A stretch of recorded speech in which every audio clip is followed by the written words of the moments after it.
Hi, it's Dominique Well from Well Medical Arts, and we're going to show you brow lift with the PDO threads.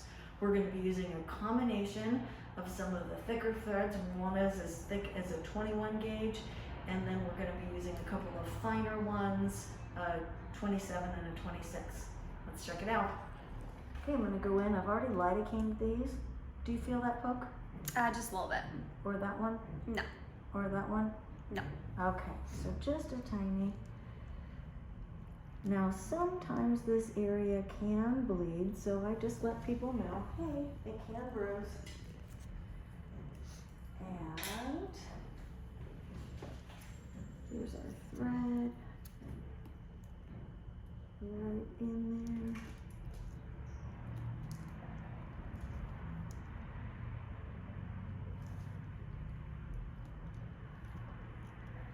So come on, baby.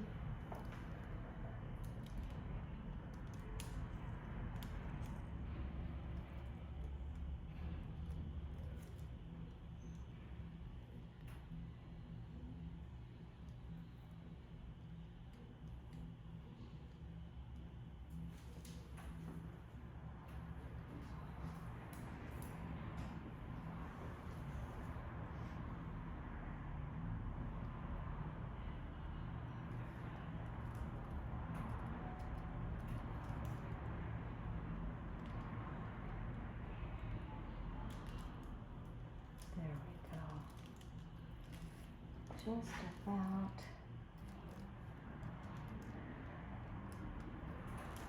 Perfect.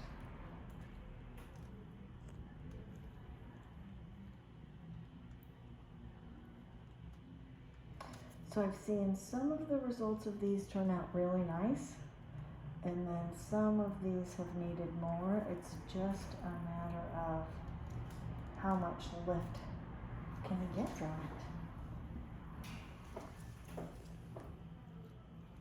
Check it out. Oh, sorry, yeah. No, I can definitely see the difference here. This eye is a lot more rounded, whereas this has more of an angular view. And it's subtle. Yeah. It's got a little bit of lift when you look at it. The tail of the brow is just up a little, but it looks very natural. Do you feel like you want one more, or do you feel like that's enough? Yeah, I would like one more, because I know they tend to just sag a little bit after the initial one. And I'm not as worried because you put it in my hairline, so if it does bruise, it's a lot less noticeable. And I don't think this, even though there's a little drop of blood there, I don't think this is, even from lidocaining this one, we might have a little bit right there, but we'll see when it all for sure comes out in the wash. Doing all right? Yeah. There. And it can feel a little tuggy in places. That's normal. Hang in there. Perfect, and we got it. It's nice with these. They it's not painful. It's just you feel a little pressure. And then afterwards, it kind of feels tight, but that tight is from that nice lifting. Yeah. That's good. That's a good one. Can you feel that? Yeah, I can. That's great. All right, let's go on over to the other side. Okay.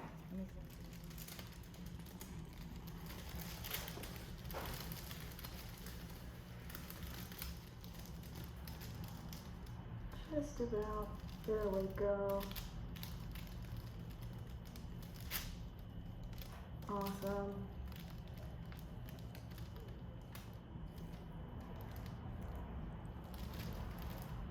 And we've got it. Yeah.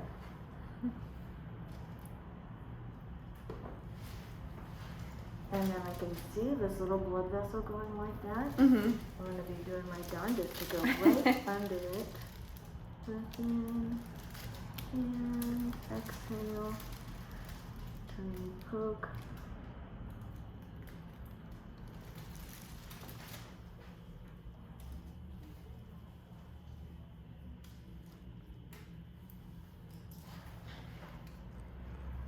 And that is the beauty of these.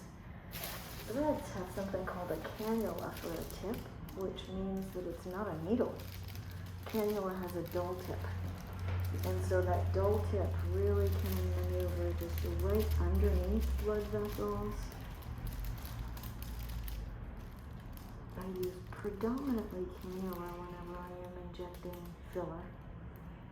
It's a more elegant way to do things. Causes less tissue trauma, less swelling, less bruising. Beautiful. I was able to avoid that. Isn't that amazing? Almost there.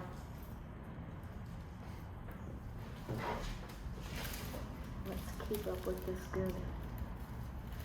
1, 2, oh, tiny poke. You're doing fantastic.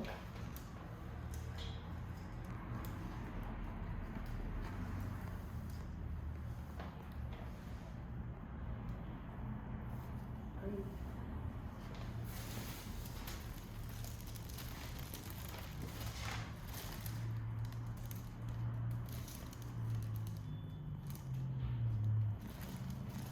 Come on, little hole. Come on, little portal.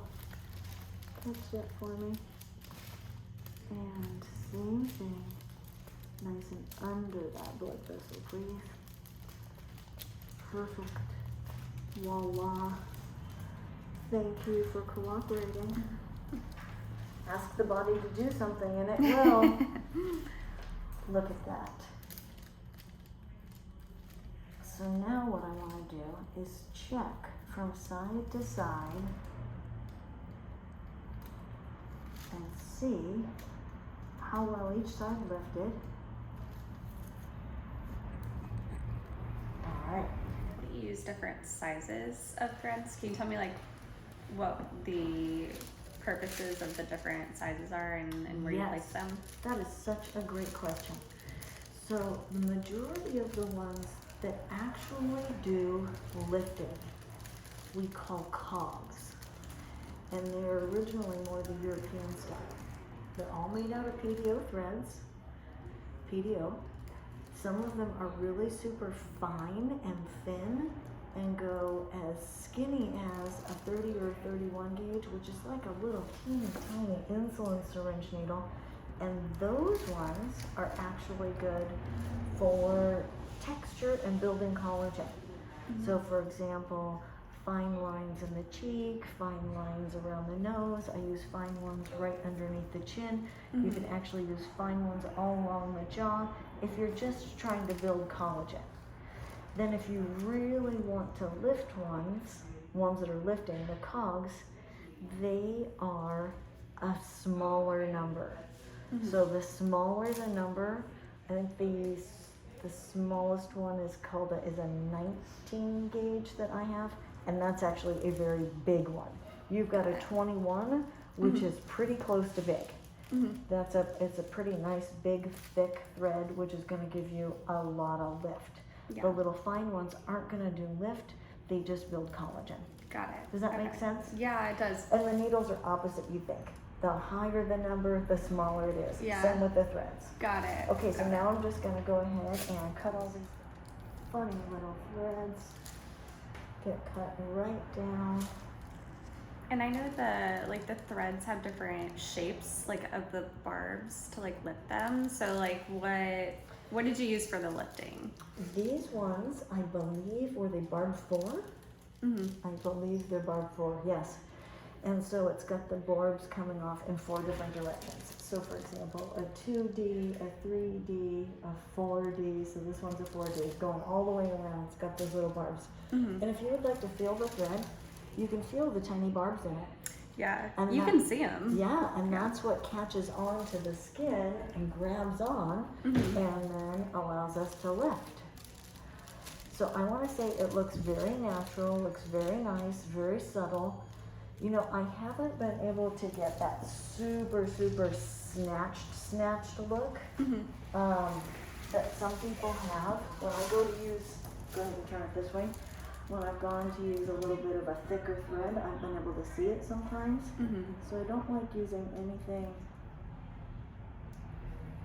bigger than these 21 gauges here myself. Because I do not want to be able to see the thread, right? I just want to be able to see the lift. And this looks perfect where you see a little bit of lift, looks natural, can't see the thread, didn't do too much tissue trauma. In fact, you're gonna be able to leave looking like you have nothing done. Yay! Okay, now I'm gonna clean you off and put a little bit of topical arnica on it. So we're just checking symmetry here. We've got everything cleaned off. Now usually brows are not symmetrical, and you can try and help them out a little bit with a lateral brow lift from the Botox. We did that on you. You got a little bit of lift, but it wears out fast. Yeah. This is going to last you, I honestly want to say with me, I'm picky. I think my thread's about 5-6 months. I feel like I want more put in there. So it just depends on how much collagen, how much lifting it did in the first place, how much laxity somebody had, how much collagen they built. So a lot of things will determine how long it lasts. But what I wanted to show you, it's amazing that we were able to avoid that blood vessel and go under it with that cannula tip. And I wanted you to see that you have a little bit of volume loss right here. Mm-hmm. Now, how old are you? 28. So you're still fairly young. This will continue to go down as you age. Mm-hmm. And when we have volume loss in the upper face, that is what makes the lower face sag. Mm-hmm. So if you felt like you wanted more brow lift through here, you can put a little tiny bit of dermal filler above the pupil, Mm-hmm. underneath the tail of the brow, just to make it pop up a little bit. That helps. Mm-hmm. And then also when you go in, and I'll use a cannula and go in and put a little bit of filler in that area where you see a little bit of a hollow, Mm-hmm. that helps pop it up also. And it's one of the main tools that I use as people are aging and their temples are really hollow. When we go in and fill those temples, it really provides a lot of structure and a lot of support. I also sometimes will hide the filler all in the hairline up here, all next to the temples, so that you don't even see some of the filler, and it'll do a lot of the lifting too. So I just wanted to let you know about some of the other tricks. Yeah, no, that's good to know. Yeah, it looks good. Are you happy with it? Yeah, absolutely. It looks so good. Like, I don't know, big thing for me is just feeling like so much like tension in my eyes. And like between the Botox and the threads, like it feels so much lighter. Awesome. Yay.